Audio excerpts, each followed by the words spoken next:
काकांची स्टोरी फक्त थोड्या शब्दात सांगतो. काकांना ऍड आली स्वस्तात इम्प्लांट. काका कुठेतरी इम्प्लांट करायला गेले. बरोबर आहे ना काका? बरोबर आहे, बरोबर.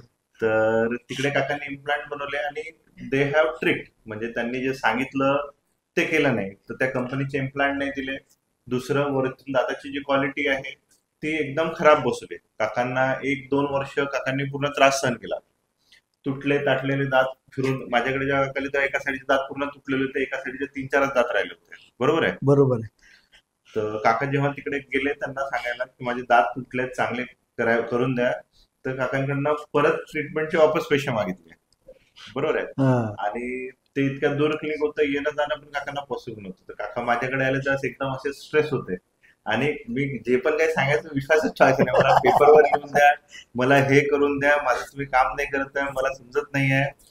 तर काका, आता प्रॉब्लेम काय, एक माणूस पहिल्यांदा असं 2-2.5 लाखाला फसल्यानंतर पहिल्यांदा खूप हे होऊन जातं आणि मेहनतीचा पैसा असतो. मग काकांना एक थोडंसं मायनरच बजेट सांगितलं, तुम्ही काय मोठं बजेट नव्हतं सांगितलं दात चेंज करायचं, की इटालियन क्वालिटीचे दात लावून चांगले आले, स्क्रूने टाईट होणार. मी नेहमी म्हणतो की सिमेंटने चिपकणारे दात नका लावू, स्क्रूने चिपकणारे दात लावा. कारण की काही पण झालं तर रिपेअर असतं. आता काकांचे जे दात केले ते स्क्रूने केले, थोडेसे महाग झाले, माइल्ड महाग झाले. पण आता इन केस काही दाताला प्रॉब्लेम आला तर काय, स्क्रू काढले, दात बाहेर निघाले, रिपेअर केले, वापस लावून दिले.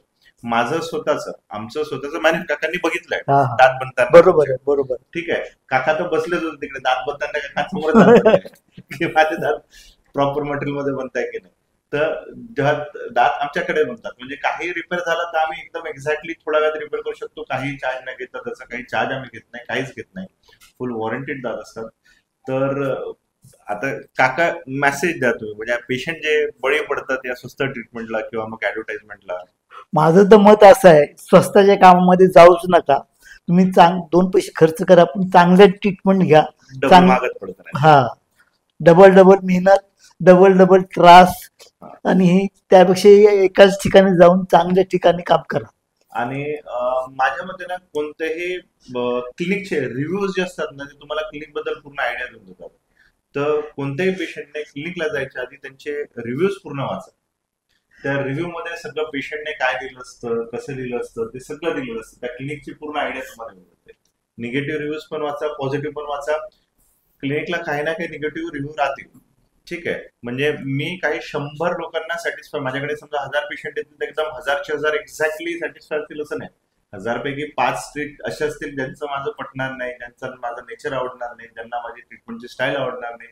काही ना काही तिच्यात प्रॉब्लेम येईल आणि मी किती चांगलं केलं तरी त्यांची एक्सपेक्टेशन थोडीशी वेगळी राहील.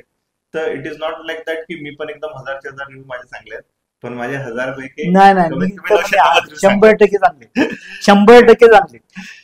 माझा अनुभव सांगतोय की 100% चांगले. माझ्या वयाप्रमाणे मी सांगतो.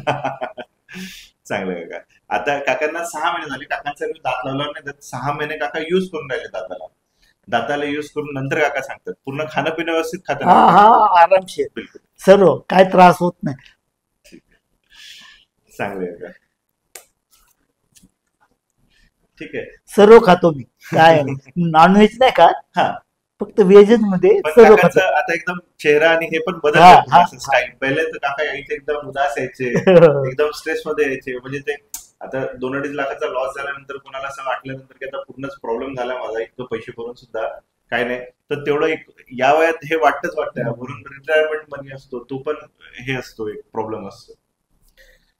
तर ठीक आहे काका, थँक्यू. तुम्ही 6 महिने आल्यानंतर काकांची एकदम जवळ स्माइल आहे. काका स्माइल देऊन जा, स्माइल नॉर्मल ही हसा. तोंड उघडून असायचं काका, हा आर्टिफिशियल साईन करताय. चालेल चालेल.